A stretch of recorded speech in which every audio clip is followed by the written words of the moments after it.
This is TQA Weekly. I'm going to be showing you CSS 101, and we're going to be actually looking at fonts and how to modify those elements on your website.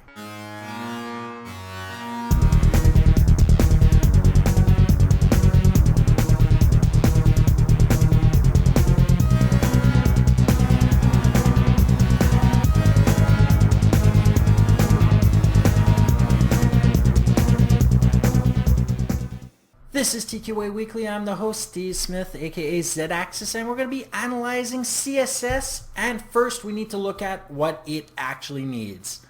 It is a cascading style sheet. So let's start debunking a few pieces of information so that we understand why I'm showing you a very specific way of doing things. You have inline style sheets and you have external style sheets. The problem with inline style sheets is it actually adds to the weight of the page, making it load slower on the actual browser. And this is because it takes longer for it to download completely into the computer of the user. You can gzip, and I will get to that in a different episode, but that still doesn't get past the idea that every single page that has an inline style sheet needs to load the style sheet every single time. Using an external style sheet means that the actual browser can cache the style sheet, making the rest of the experience even faster. And combined with gzipping and making the actual files, lighter in weight, means that the web page will actually load faster overall. So that is why we're going to be using external style sheets. Another thing is you may see a lot of different uses for style sheets. You will see classes, IDs, and even tags specifically named in a style sheet. What is the difference? Well, tags being named in a style sheet means that every single part element inside the HTML is sharing the same tag as that in the style sheet is locked into using that specific style for those elements. So you can affect all the paragraphs on a website by using the P command in the style sheet to say, I want all this of this height, this color, and this background. Now, using class and ID would look like they're different, but they're only different if we're using JavaScript, and we don't necessarily need JavaScript anymore, even though it might be nice to use it sometimes. But keep in mind, when using JavaScript, some people turn it off, so don't do too much of the interface that requires JavaScript because of obvious reasons. If it's off, it breaks the website. So besides JavaScript usage, which only usually affects the ID part of that, they don't really have a difference, except that in the style sheet, ID starts with a pound. So if you're naming the file header-h1, well, actually element header-h1, and you want it to name as an ID, it's pound header-h1. If you wanted to name it a class instead of an ID, which I don't know why, because it takes 3 letters longer to type, it would be period header-h1. That's basically the only difference. So how am I going to do that today? It's going to be very easy. I'm going to give you the attributes and they're going to show up at the bottom of the screen. Unless there's a lot, then I'm going to just show all of it in one shot on the screen. I'm going to have a real world demo, which is basically the TQA website, a snapshot of it anyway. I'm going to show you the code, how I do it, and explain the attributes used for font. And just to make sure I don't get lost, I have my iPad with my show notes locked, so if you want to follow along, you'll be able to do so by going on my website, which does have a video player, by the way. Now, let's start off with the how do we connect said style sheet to our website. Well, we use the link command, and it has to be placed within the head of the file, so above the body in the section name head. The tag is link. So lesser than bracket link space REL, that's for the relevance, equals, and within quotes, style sheet. Then space type equals, and this is to define what type of file is being loaded. Inside there, it's text /CSS. That tells the browser this is a text file containing CSS formatted stuff. href equals, within quotes, the name of the style sheet. You can do it relative or absolute. You can be stylesheet.css, or it can be the URL to the stylesheet.css. Now, to create an external style sheet, you can use any program you want. Open Notepad. You can use Aptana Studio 3, Dreamweaver. You can even use Arachnophilia, which I've already talked about before. You need to save the file as a .css.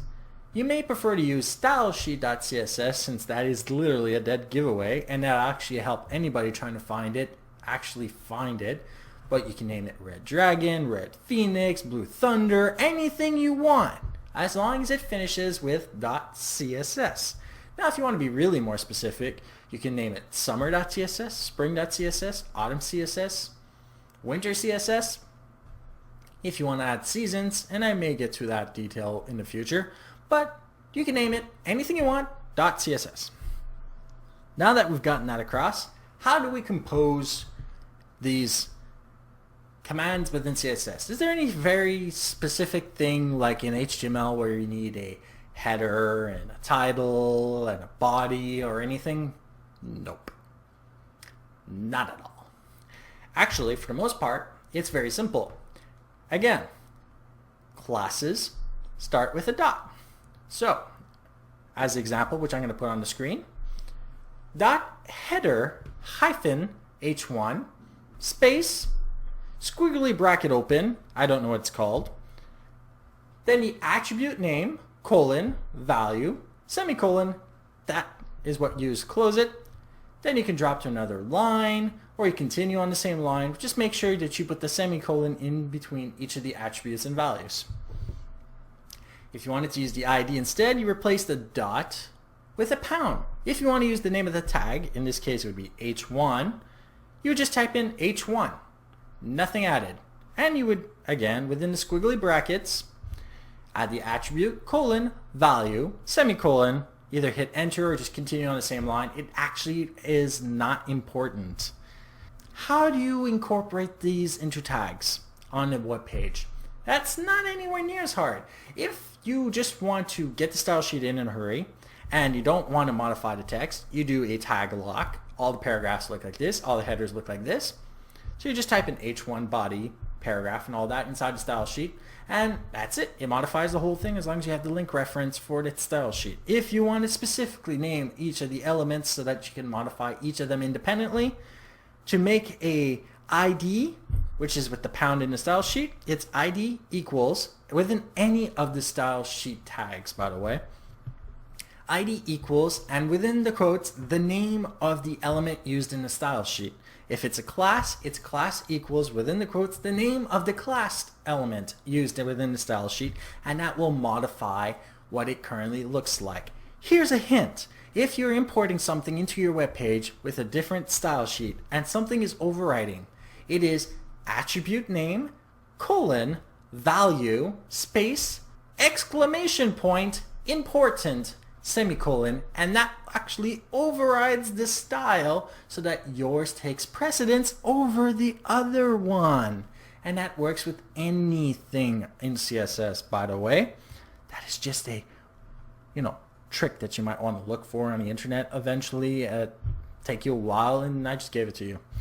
So, of course, remember to close the HTML tag, because here is another problem with CSS, and it would be style leaking. If you don't close the HTML tag, it will cause a style leak, which will modify everything below and may actually cause a lot of bugs. So remember to close the tags and you shouldn't have that problem. Now, what are the attributes for fonts and basically the text that we can use to modify them? This is very easy. The size of the font, the color, the font face, style, weight. Those are things you can modify. The attribute names are font hyphen size, which is before the colon. You can use points, PT or PX for pixels. I use PT for obvious reasons. We're all used to that inside word processors. Font hyphen weight, which is the boldness. It's incremental from 100 to 900. It increments by 100. There is no in between. 100, 200, 300, 400, 500. The closer you get to 900, the bolder the text actually is. Then you have color. Yes, just color.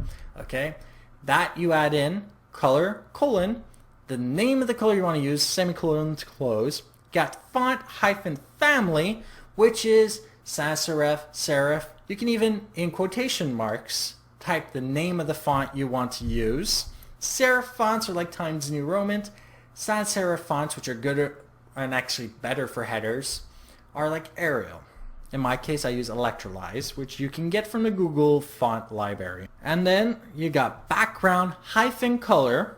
For obvious reasons, it's the same functioning as color, except it affects the background only. Add in any color you want. Remember to use colors that contrast very well so they're easy to read. No orange on red, that's really hard to read. You have border. This is a little bit of a composure issue. Border, colon, and then there's plenty of things you can do with borders, and it has various tags. Border, padding, and margin all have the same suffix. You have minus left, minus right, minus top, minus bottom. All three of them can use that. Adding the suffix means that it only affects the top, the bottom, the left, or the right.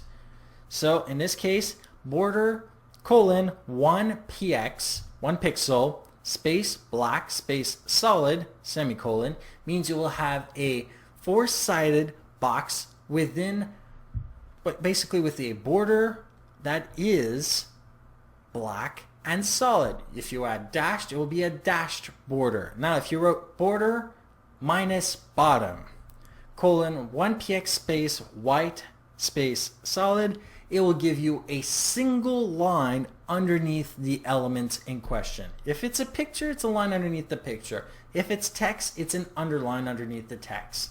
When you're dealing with headers, this makes it automatically 100% unless you tell the element h1 that it's not 100%. It will automatically assume that it's 100%, so make sure you specify the actual width if you don't want it to be the whole width.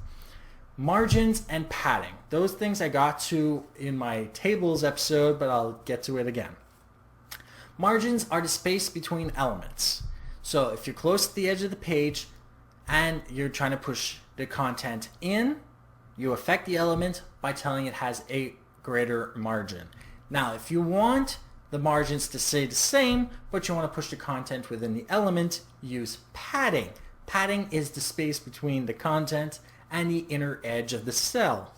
So again, top, left, right, and bottom, you just write in padding or margin minus then any of those four, and it will affect only that part. So basically you have a 4-axis control on where the content eventually is. And that's basically all you really need for the beginning to understand. Now, how about a real world value? Something you can actually see. Link, relevance, style sheet, type text /CSS, hypertext reference, tqaweekly.com/style/stylesheet.css. You see the code in the bottom of the screen.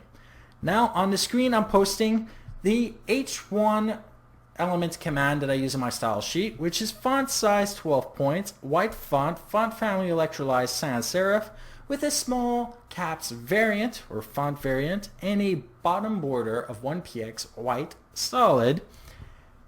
And here is what it looks like. It's the top titles that are underlined on the page. Okay, some news about the podcast. If you go to any of the show notes pages, you can now leave a comment on the bottom of the page, and it is powered by the Facebook comments utility, basically plugin. You don't need a Facebook account though. If you have a Hotmail, Yahoo, or AOL account, that works fine. For the rest of the website, I'm trying to make it more interactive. So next week's episode is about cookies, and I'll be explaining what I'm doing on the website with cookies. But just keep in mind, you're going to start seeing some of the information that you write in once appear continuously. That is normal. Don't be afraid. I'll explain the difference between first and third-party cookies and what you can do about third-party cookies. If you don't really want them to be following you on the internet, remember to like, share, and subscribe to TQA Weekly for more information, like show notes, the newsletter, TQA Weekly branded gear and apparel, the Android application, or just to help us out by actually donating to our PayPal account. ask@tqaweekly.com is the email and the same account for PayPal, or just head over to tqaweekly.com. Stay safe and online. Have a great day.